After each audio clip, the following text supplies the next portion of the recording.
asihambe nabahambayo. Ngiqeda ukwenza ivideo ngafaka iPentagram. Amakholwa ka-TikTok awazani ukuthi yini iPentagram. Awazani ukuthi yini, kodwa igama lesithi Satanism bayalazi. Bese futhi beya-reacta just nje ngokuzwa igama elithi Satanism. Kodwa ke ake silinde ngoba ke ngifake esinye ke isifundo ngale video engiqeda ukuyenza nePentagram. Ukuba awake kusho ukuthi ke uyazi futhi ke uyaqonda ukuthi umthetho obekiwe kakhulukazi kuthina njengoba sela umthetho oshawo uhulumeni, khokhela intela, khokhela i-license, TV license, well, part of it, khokhela imoto, khokhela i-ID, khokhela lokho, khokhela amanzi, khokhela yonke nje into eshayiwe nje ewumthetho. Fanele sazi ukuthi nje ukubeka kangconywana ubugqila ebantwini, ngoba kahle kahle uyakhonjwa phela lapho makuthiwa yenza lezo zinto. Hayi ukuthi uyakhetha noma mhlawumbe kuyimpoqo nje, kuyimpoqo, kodwa abantu bakuthatha lokho njengento enormal okufanele ukuthi abantu bayilandele noma abantu bayenze, abantu bayigcine ukuthi nje uyafile ama-tax returns ngoba uhulumeni usho kanjalo. Uma uzoba awake kufanele ukuthi uqonde ukuthi lokho kushawela umthetho, ushawela umthetho uhulumeni, kodwa umthetho wendalo ungawulaleli. Lokho kusho ukuthi wena uyisigqila. Ngizongena ke kwivideo elandelayo sengichaza ke umthetho owenziwa abantu kanye nomthetho wendalo,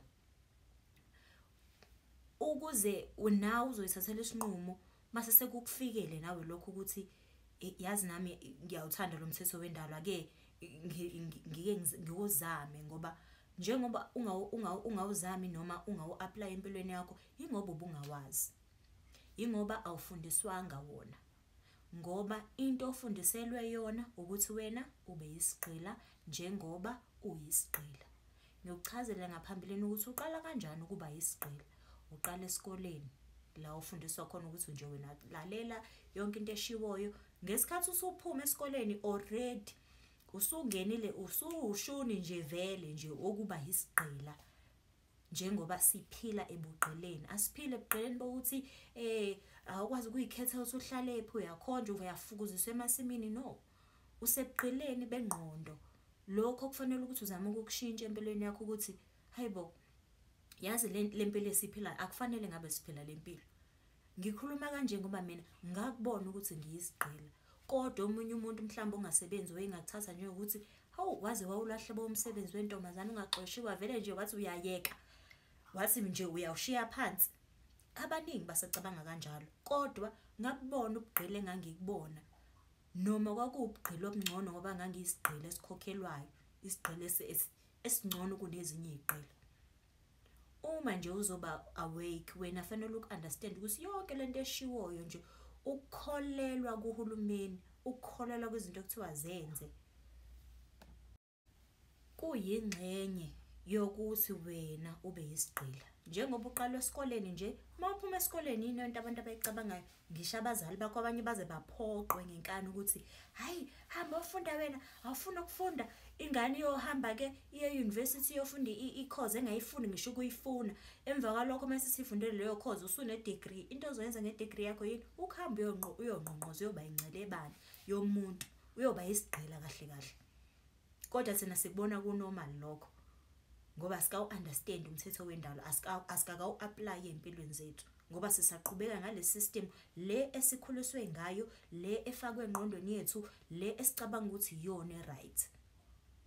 Kodwa ke kuyeza vele sekuqalile ebantwini, sekuqalile nje. Kanti ngisemakhaya ingane nje zisikole nje ziyasiyeka. Ingane ifunda high school ayifuni ukuya esikoleni. Hayi ukuthi ingane bangafuni ukuya esikoleni noma wena uwumzali ucabanga ukuthi ingane yakho iyisidoma, ayikho leyo nto. I-consciousness yakhe i-advanced kuneyakho wena njengomzali. Wena uzobona ukuthi hayibo yazi angihluphi ingane webantu, ayisifuna isikole ngoba yini kodwa ungena matric. Usho ngengane ngoba i-consciousness yakhe iyalwa nale system yokucontrol. Once ingqondo yakho baqeda ngayo esikoleni usungenile kwi-system, ungenile nje impela nje uyoba yisigqila. Emva kwalokho usuzoba ke umuntu ke uyasebenza, uyahola, uviolate even more umthetho wendalo ngoba wena uthatha insurance angithi unemali wena uyahola phela wena uhola 20k 30k wena nje employee wena nje unani ile number yaka hulumeni unephezana wena nje wenza yonke into uthatha insurance emoto kodwa uviolate umthetho wendalo wokuqala ukuthi everything is mine usutshala wena against yourself not against uhulumeni oqashile against wena against umndeni wakini uyobathathela ubasingcwabisane uthatha medical aid wena ucreate engqondweni ama conditions ukuthi vele wena gula mina ngiyamdabukela kabi umuntu engimbonayo mhlambe kukhona abantu abaposta la TikTok umuntu uveza ukonet care you know ayikho into enhle ngokuthi wena ngesikhathi ugula uhambile waya ka net care ayikuthi lokho kusho ukuthi wena uya afford noma vele lesimo sikufice ukulungele lokho noma umndeni wakho uyiqhuma noma yini noma banemali emkini ukuze bakwazi ukuthi wena ungahambi uyoma ko line abantu bakuma public hospital ngoba unaleyo condition no akukona ukuthi avoid ukuyoma uline ukuthi wena utshale engqondweni yakho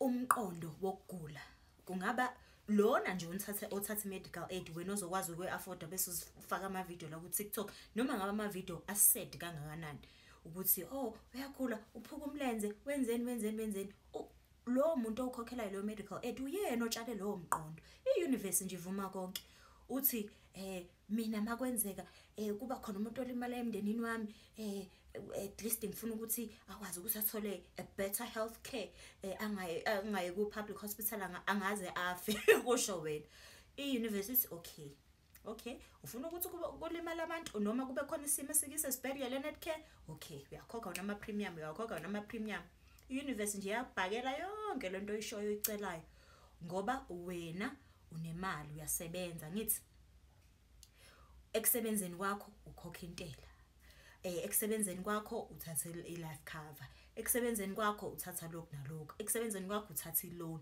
eksebenzeni kwakho uthatha i-bond eksebenzeni kwakho ama message engisendela wona ngiyanidabukela kanza kwethu abantu abathi manje mina ngiyarealize ukuthi yazi ngisiqila kodwa manje ngeke ngize ngikwazi ukuyeka ngenxa ye-bond baningi abantu abanginboxayo bangitshela leyo nto ukuthi ba stuck kule matrix kodwa into enibusayo ngalokho ifiye akukona ukuthi ingobo nalesi sikweletu vele inhloso ye-system ye-matrix ukuthi wena ube yisiqila ba introduce yonke lento ama financial systems zonke lezi zinto ezisebenzisayo wena ocabanga ukuthi uyayideserve ngoba usebenza futhi uyayi-afforda zidesignele ukuthi uzoba stuck vele ku-matrix njengoba ningakwazi ukuphuma kodwa ke one day is one day kuzolunga kwabanye